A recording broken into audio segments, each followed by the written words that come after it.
Welcome to the App Advisory Show, your fortnightly dose of all things cloud accounting, apps, and app advisory.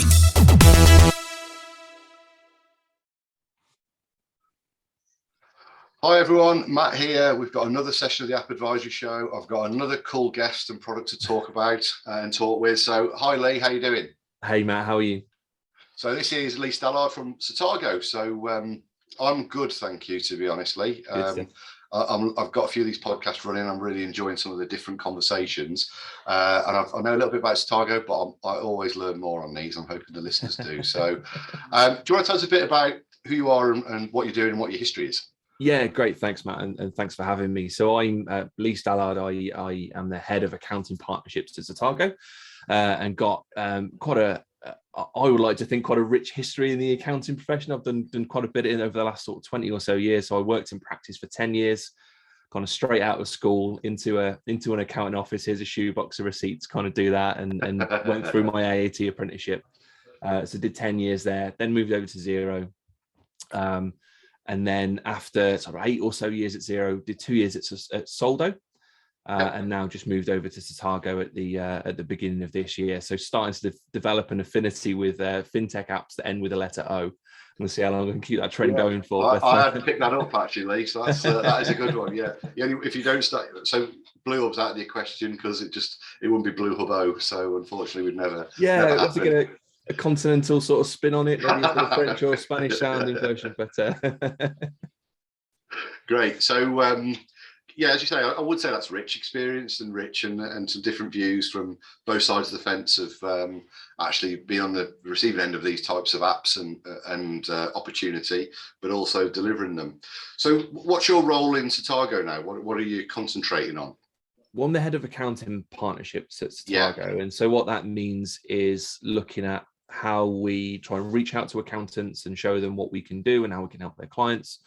It's about trying to guide the product a little bit as well and trying to make sure that we're building stuff that's useful for accountants, looking at marketing and all of those touch points that we have between us and accountants. And we've been around probably a little bit longer than most people realize actually. So it was we'll get into the history in a minute, but I think it first came onto the scene at XeroCon in 2015. And then just because of other projects and kind of bigger things that have been going on and kind of, a global pandemic and stuff, that the sort of presence in the accounting space dropped away a little bit. So my role was to try and reinvigorate that and and show people what we can do. Brilliant. So what's the history of Satago? We're going to go into a bit of what it does, etc. Yeah. Was it sort of 2015? Like what? Yeah, just give us a bit of a brief summary of what the history of the product is. Yeah, it was first formed actually a little bit before that. The first time that Satago was rolled out into the ecosystem was in 2015, and like I think a lot of apps, the sort of launch point was at a XeroCon, Yeah. And so a couple of years after that, it was actually acquired. It started out as just a credit chasing app, so credit control, invoice chasing, kind of send the reminders out. Because there was nothing really doing it at the time. I think Chaser and maybe Satago came out around a similar sort of time with that, but there weren't any reminders in Xero or anything like that, or whatever at that stage.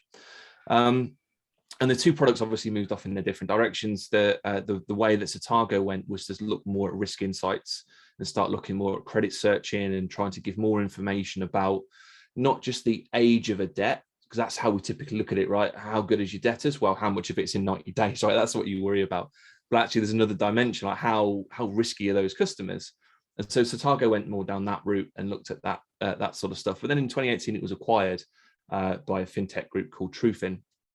And what happened at that point is that they realized that the data that we'd got in the product around the chasing and the risk insights just set it up perfectly to be able to then lend against those invoices. And because they've got those insights there, it just gave a great opportunity to do that at a great rate and find the best possible rate. And so that's where the invoice financing element kind of came in. So that's the sort of evolution of the product. And now we sit there with those kind of three main areas that we sort of offer, and it gives really nice coverage around just their debtor book on the client's accounts. Yeah, interesting. I'm just thinking back. I think we actually exhibited next to Satago. Oh, really? I think that was our first XeroCon. We went as Blue Hub. In that guise. So yeah, I do think I was at that first one. And you are right, when you look back, there wasn't any invoice reminders or anything at that point at all. So It was a manual chase if you're using Xero at that point. So yeah, it's interesting how the world changes. So you've given us a bit of an insight. Like there's some in terms of the features and what it does, and it's interesting with credit control, I think, because credit control people think that credit control starts when you've got to chase debts. Yeah. And I believe that credit control starts at actually the point of invoicing and even before. So a bit like you say about the risk insight there, if you are understanding the risk against that client, you can set the right payment terms. So if they're white hot on risk, then maybe there is no credit to these guys and it's payment straight away to get going. Absolutely. And then you don't get into that issue of ever trying to chase what potentially a bad client or a bad risk client. So yeah, I think it's a really important part of understanding who you're about to start working with and make an informed decision on what your payments or credit will be.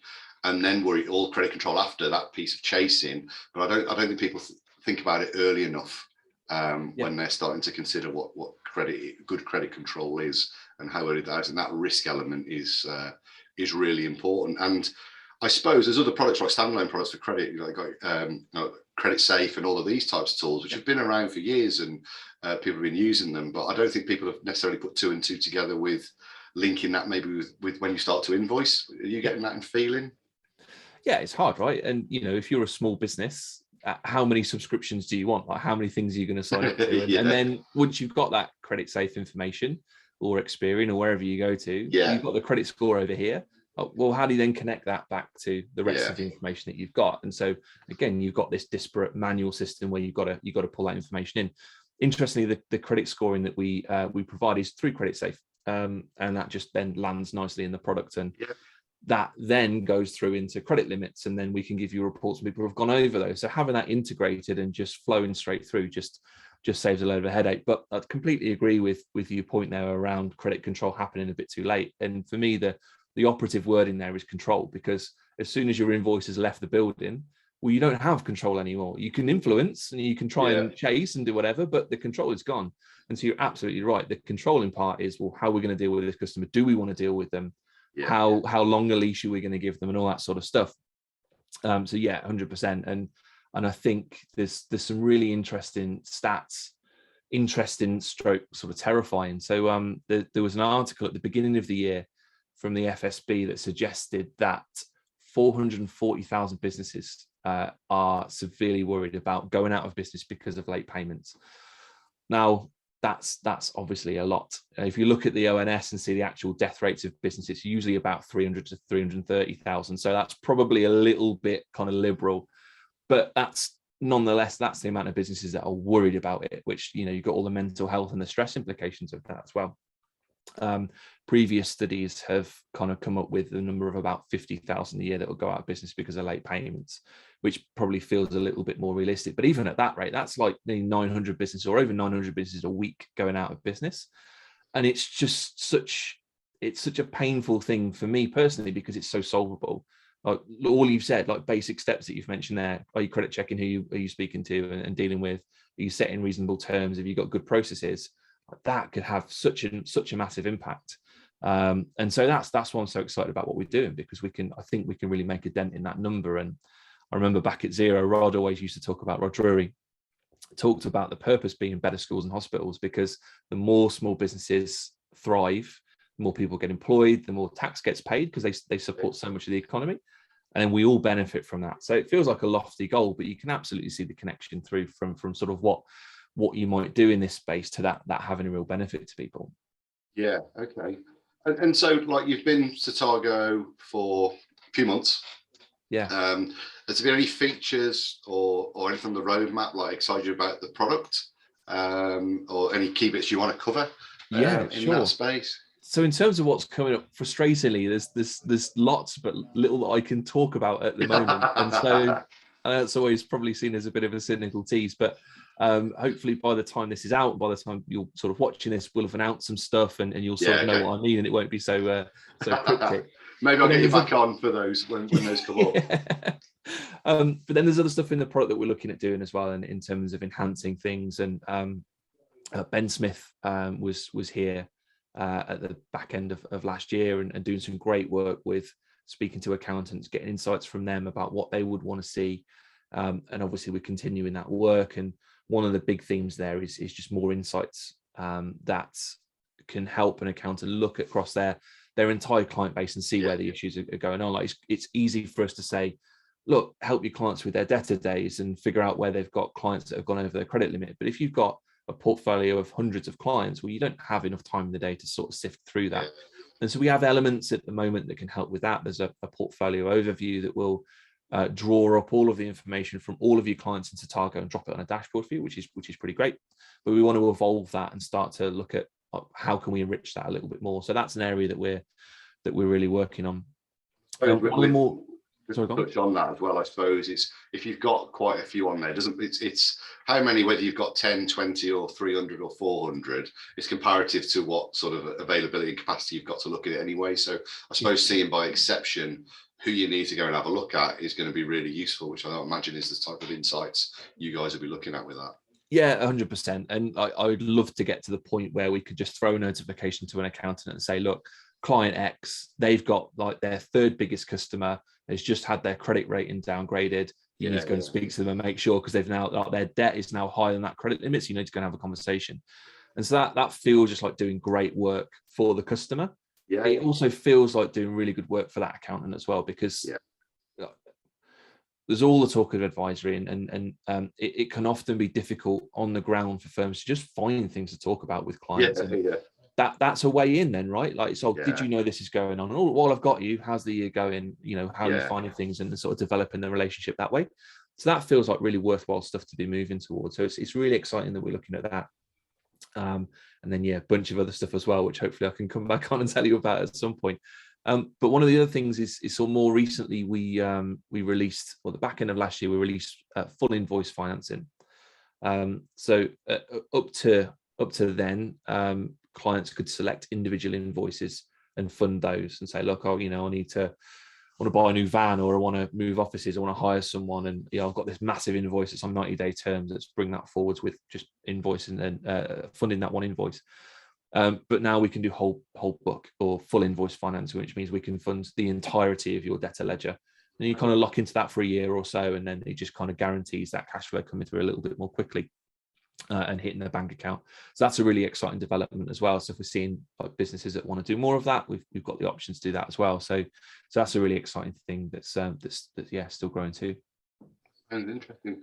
So for clarity on what the core product does now, because we've sort of touched on a few bits, just gives a run through start to finish, like what you're going to get if you take, if you're going to get involved with Satago, the product now, what the key features are. We'll just, I think it's always, because I always forget that some people listen to this and never heard of Satago. We've got people who know Satago inside out, so you've got to sort of cater them. But sometimes, even if you know a product, there might be something where you didn't realise it also did that. So I'm always keen to get the core product features out there as well. Yeah, it's a great point, Matt. And that's certainly some of the feedback I've seen starting to speak to accountants as I've come on board, is that some people think we're just debtor chasing. Some people think we're just about credit score, some people about the invoice financing. And so, it's definitely something to help people understand. So the easiest way to explain it is there's sort of three key areas of the product, all span across the sort of journey of a debtor. Chronologically, the first area is the risk insights. So you can do credit searches, find out who you're dealing with. The product will let you perform an unlimited number of basic searches, and for that you can get the credit score of the person that you're dealing with, a suggested credit limit, some insights on their days beyond terms, so how late do they tend to pay, and whether that's trending up or down. So you get quite a lot of information off the bat. And we'll automatically match. So if you connect your Satago to Xero or QuickBooks or Sage, we'll start trying to match them automatically and then populate the credit scores of all your customers straight away. Might be a few that you have to match up.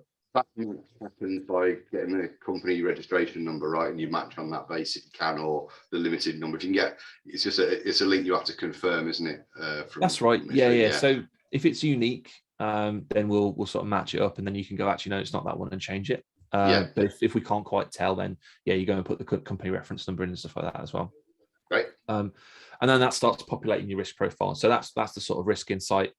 But if you want to go a bit further than that, if you're going to take on a new big contract or start working with someone, you can do full credit search, kind of inside leg measurements and all that sort of stuff. Like look at their accounts in their directors, everything you'd expect from a full credit search. So then that helps you set up your policies and how you're going to deal with things and kind of be proactive. So that's risk insights. But then, also beyond that is the reporting of risk insights as well. So the product will tell you when people have gone over their credit terms, will look at your aged debtors and tell you, how much of it is 30, 60, 90 days, but how much of that is high risk, medium risk, low risk. And you can get really into the nitty gritty of what your risk profile looks like. And just on that, will that take into account credit changes on a client? So they might have been low risk last month, next month they've become high risk because it's flagged on the risk, and then that'll change dynamically as that information comes through. Yeah, absolutely. It's live. Brilliant. Both from that side and also from what we're pulling through from the accountants. Yeah. It's constantly there's all of that, and there's a ton of reports on that for the client, but also for the accountant to delve into as well and go, right, okay, what are we doing here? So where are our industry concentrations, all that sort of stuff, loads and loads of stuff. Okay. The next area is then around chasing invoices. And so you set up a series of templates and say, look, this is sort of my tone of voice. You can use as, but you can kind of customize them as well. And then start saying, right, do I want statements to go out regularly? Do I want reminders to go out regularly? You can turn them on and off. Which days of the week do you want them to go on? You can start looking at sending thank you emails as well, which is quite nice to reinforce that positive behavior. When someone's paid you, send them a reminder, say, yeah, okay, thanks a lot, that's great. Yeah. But then you can get really into the weeds on that, customize that by client or customer, change the tone. You can choose to include, late fees in there and say, look, actually, if we wanted to, you could charge you 300 quid late fees or whatever. Yeah. So tons of stuff around the chasing, and just a huge amount of customization there as well. And then the final area is the invoice financing. And so you can set up a facility with us, and we'll set a line of sort of credit and say, look, okay, you've got up to, kind of based on circumstances, could be up to 2 million quid. And then you start drawing down on that by saying, okay, I want to fund this, and this invoice. It's really quick to go in. You get a list of invoices, just click the ones that you want to fund. And then we'll kind of make an advance on that, around 80%. And then once the invoice is paid from the customer, then we kind of pay the balance over less any interest fees and things like that. So that's a really nice way to just quickly say, actually, well, I could do with a little bit of cash to do X, Y, and Z in the business. Just draw down on an invoice effectively. I don't know if this is correctly, kind of FCA approved sort of way of labeling it, but I like to think of it as just having control of the pay now button. Actually, if I can have this invoice paid now, I'd like it to be. Oh, great, let's do that. So that's really, really cool. And all of those things together just provide a really complete solution across just managing that sort of such an important side of the business. But I think also because we do those three things, what I see from the accountant's perspective a lot as well is there's a bit of fatigue around the amount of logins that people need to have, right? So if you can combine all those things into one product, that's a bit of an advantage as well. So probably not the briefest of explanations because there's quite a lot going on in there, but that's sort of roughly what we do. Yeah, I think, like I say, I think when there's multi-features and they're all pretty strong, I think it's good to remind people what's there. And I do think there's two elements always like spring to mind when we talk about these areas of finance function. I think that the first around the risk profiling, I think is just so completely undervalued and underused. Like even in my business, we've done that from the off and it's been invaluable. I know there's been jobs where we'd have given credit and never got paid. And actually we've been really proactive in bringing up that conversation saying, hey, you've got absolutely zilch, terrible credit rating on our credit score. We're not going to do the normal 30 days, pay us, or whatever it might be, or due date 7 days. We need X amount up front to do that.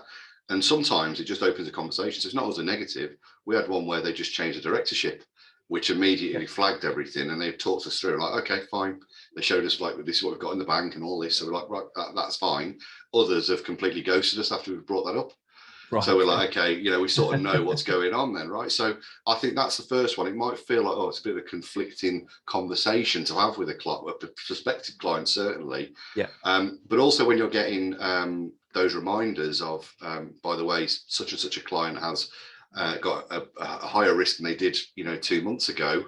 It sort of just puts them on your radar to have a think like, let's make sure how we're doing that going forward, or how we're collaborating with them going forward commercially as well, or maybe one of our client managers might have a call with them and just say, is everything okay? You sort of come up as a bit of a risk change. So what do you need to do? So I think there's those two parts to think about.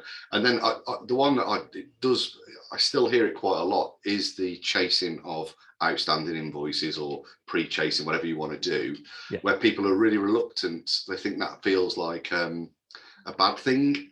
But I just don't see that as an issue personally. Like, oh, you know, our clients won't like being chased. Well, if you can set yourself up and get the tone of voice right, you're probably just mimicking what you would do, but you're just going to be doing it in a more timely manner. And sometimes it's not about they don't want to pay you; it's just they've got 100 things on their plate, and they just need a reminder that this is due. So I think we've got to, like, sometimes I think the word chasing, it like feels bad. It's like, oh, just chasing. It's actually, we're reminding you that you owe us some money and you've agreed to it. So yeah, do you come across those types of scenarios a little bit where they think, oh, I'm not sure how I'd use those functions really? Yeah, so we see some really interesting sort of behavior in terms of how the product is used, and it will tend to be someone will have come in because they wanted chasing and they'll just look at that. So a task for us is to go and almost reach out to those customers and go, look, you pay for this stuff, and there's like a bunch of stuff in here that you're not using. You know, you might want to have a look at that. And that is doubly true for the accounting firms that we work with, because we want them to know that they've got solutions to problems that clients might have. Well, I'm sure if I was gonna sit down as a cloud champion in a large firm, I would feel the pressure of thinking, well, what if a client comes in with this problem? Do my portfolio managers have a solution for that? And if they don't, that's on me. And that can become, I think, quite stressful. So like knowing that coverage is there and us doing the right thing to reach out to people is pretty important as well. But also on that side around the small business perspective of saying, well, you know, I don't want to reach out. I don't want to talk about credit checks. I don't want to talk about chasing things. There's a whole kind of squeamishness about that side of the business. And I think it's difficult because people often get into business because they're good at a particular thing and they want to go and do that thing and they want to help people. But what they don't necessarily expect to take on is that role of sort of business owner. Like, you've got to do these things as well. And so we've had some great feedback from firms where they've the business owners taken great comfort in that, oh yeah, those reminders are coming from Satago. Don't worry about that. That's not us chasing you, that's them, you know, and they can kind of separate themselves from it a little bit. So that's kind of a sort of an expected benefit that we can produce. But also we're seeing firms benefiting from that as well, because now a firm can say, actually, we're going to step in and do it. We'll take that off you. Don't worry about that. We'll deal with this. And then that kind of is a relief to the business owner too, whilst also kind of generating some new fees, which is kind of nice. So yeah, there's a ton of issues around that sort of side of running a business that, to your point, like if you deal with it in a proactive and sort of genuine way, it doesn't need to be a problem, but it's just sort of in the back of your mind, you worry about it, you know? It is, yeah. We tell people that we use, you know, we've got this process and this is what happens at each point and this is the way it'll be. And, you know, like you said before, it's very configurable. You can turn things off. If people are on direct debit, you don't bother chasing them. It's like, you just need to think about things. But I think that credit risk point at the start is just so important to know that. And as I say, I think it's completely undervalued as a profession for the accounting and bookkeeping, but also the SMEs are unaware. And I always think when I speak to people who use the type of accounting tools, business owners, and I explain what we do in terms of this is what we do, we've got some tools which check it, they're like, oh, I didn't even know that existed. I didn't even know that was available. I mean, I'm not saying I have it, but it would be good to know that is available, or I could be thinking about it. So I think sometimes we've also, it's not about everything's got to be like a sell or an implementation or a take on.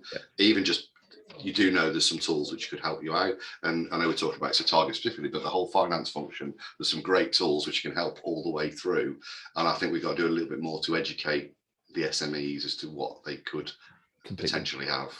100%. I think people tend to ask or think about software and say, like, you know, who are your competitors? But in 9 times out of 10, it's apathy, or it's that feeling of like, we've always done it this way and it's just the way life is. And it doesn't need to be that way. You know, there are solutions there to solve these problems, but people have just muddled through for so long that they think that's the way it has to be. So yeah, completely agree. And so that awareness can be so valuable. Yeah, I think so. And also as well, you could ask the right question at just the wrong time. So if you ask someone, you know, pre-pandemic, oh, you know, how's your risk analysis and debt collection, all those types of things and everything in between, oh, it's not really a problem. You know, ask that question now to some of those businesses. Well, actually, yeah, you know, the whole economy risk has completely changed over the last 2 years. So that's the first thing. And then that means your debt collection, debt chasing, that can become an issue. So just because we've asked it once doesn't mean that we shouldn't ask it again, because the business can change for good or bad. And these tools might become relevant for them. So I think that's one thing I heard a lot of. I asked them about it, didn't want it. And it's like, when did you ask them? I asked them, like, they check their notes. Like, I asked them 4 years ago. Like, right, okay, well, the whole world's changed in 4 years, so let's go back and ask again. So I think it's it's always the right question. It just might not be the right time for the client. So we should always think about that when we're going through it. Yeah, I agree. And I think for firms, it doesn't have to be a hard sell every time. It's not about selling product. It's about like generating conversations. And if that's the start point, like we said earlier on, that then develops a conversation about how things are going and what do they need, and, what are they working towards? It might be there's something else you can help them with, or, at least they feel valued and that you've reached out to them. So yeah, just sometimes as a start point is useful as well. Yeah, just that awareness and education. Fully agree. Just get them going. Don't worry about actually thinking and having it, just they know it's available is one good thing, and we go from there. So in terms of like interacting with accounting solutions, what are you guys integrating with? You mentioned a couple, to be fair. Yeah, all the major ones. So Xero, QuickBooks, Sage, Free Agent. We actually, and I only learned this the other day, we actually integrate with 300 accounting products. I didn't even know there were 300 accounting products. So pretty much anything you're on, we can connect to and start to draw that customer and debtor information out. But the sort of nature of the integration is of course, we're like pulling through what your invoice is, what have you got outstanding, when's it been paid, and keeping on top of that, as well as keeping an eye on who your customers are, and then offering the ability to match any new customers that get added as well. So yeah, it's quite slick. It's a kind of once a day update. So it's pretty much always up to date, but there's the ability to manually refresh as well. So if you know that you've just updated something in your accounting system, you can just force a refresh and have that come through, which is pretty cool. But yeah, we don't push anything back into the product at this point, into the platform, because obviously that gets dealt with once it's paid through the bank feed and everything as well. So it's just more about drawing that information out. Okay, great.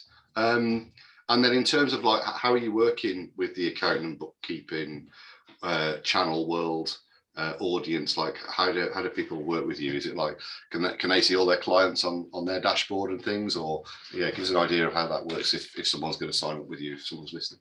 Sure. Yeah. So we in terms of the philosophical view of how we work with firms, it really depends on what the firm wants to achieve. And like, I've been around the block long enough to know how many account managers are trying to ring every single firm, and we certainly don't want to just be like, another one in that queue. It's no good for anyone, right? Like, it just means we have to hire more account managers, and that brings costs and prices up.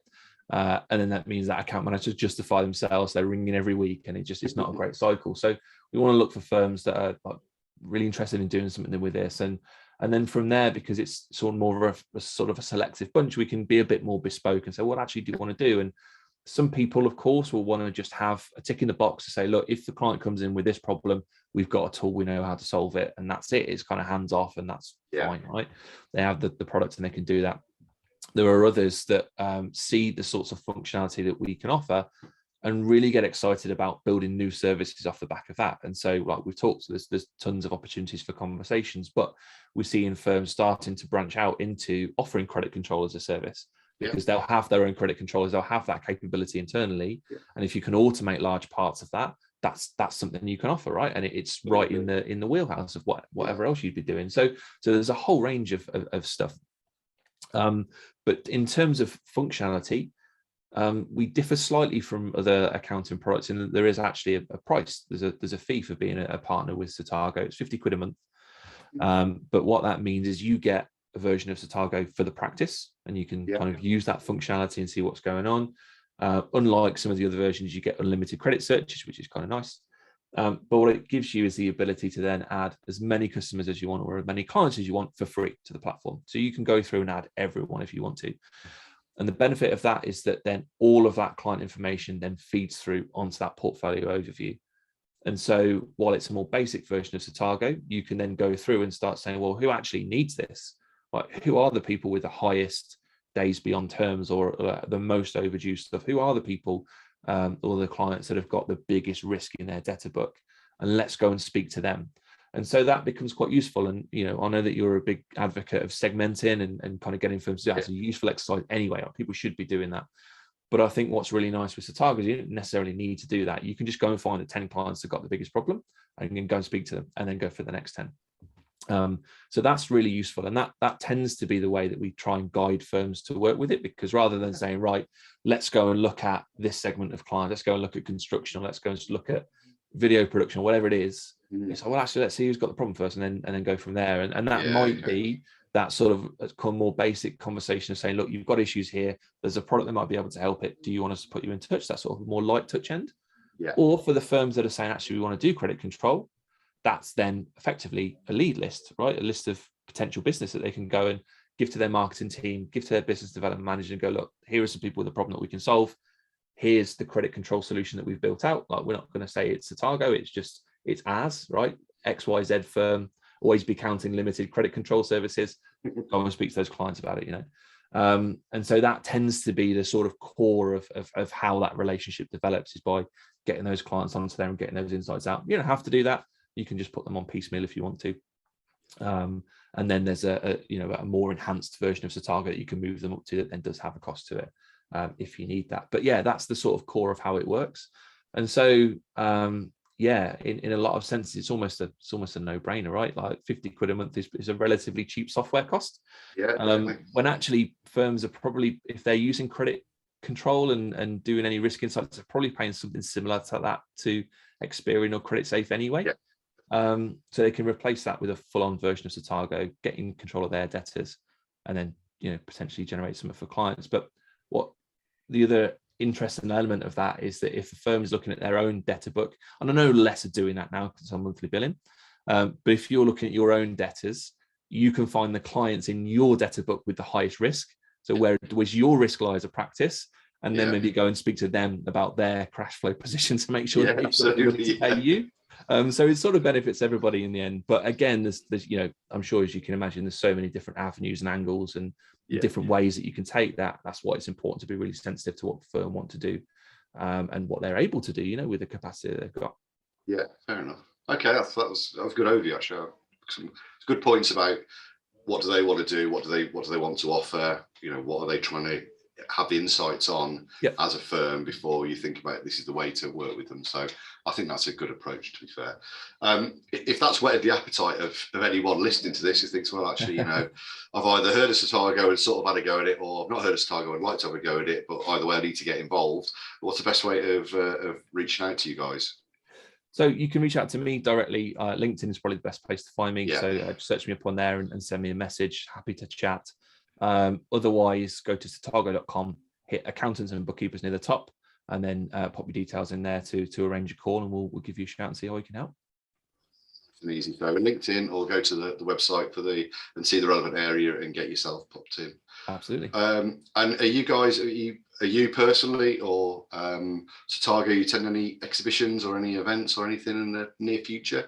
Yeah, we're up for a few this year. So certainly XeroCon, Digital Accountancy Show, and some others. The diary's getting filled up pretty quickly, so I'm looking forward to getting out and about and seeing everybody again. Absolutely. Can't wait, chomping at the bit to get back out again. Yeah, I think it'd be good to see some people, and it's been a bit sporadic, hasn't it, with the old events? So hopefully they get a good run at it as well for their sake. Definitely. So it should be good. Yeah. Right, Leigh, that's been absolutely brilliant. Great to catch up with you individually. Also great to catch up on Satago, and we'll wait with bated breath for the announcements, and maybe have you back on to give us an update as to what they are. But thanks a lot for your time today. That's been absolutely great. You're welcome, Matt. Thanks so much for having me. Great stuff. For those who are listening, make sure you sign up and subscribe for the App Advisory Show. It's on all the podcast platforms and YouTube. So Apple Podcasts, Spotify, Google Podcasts. So get yourself on there. But thanks a lot again, Leigh, and we'll catch you all soon. Welcome. Thanks, Matt. Bye, everyone.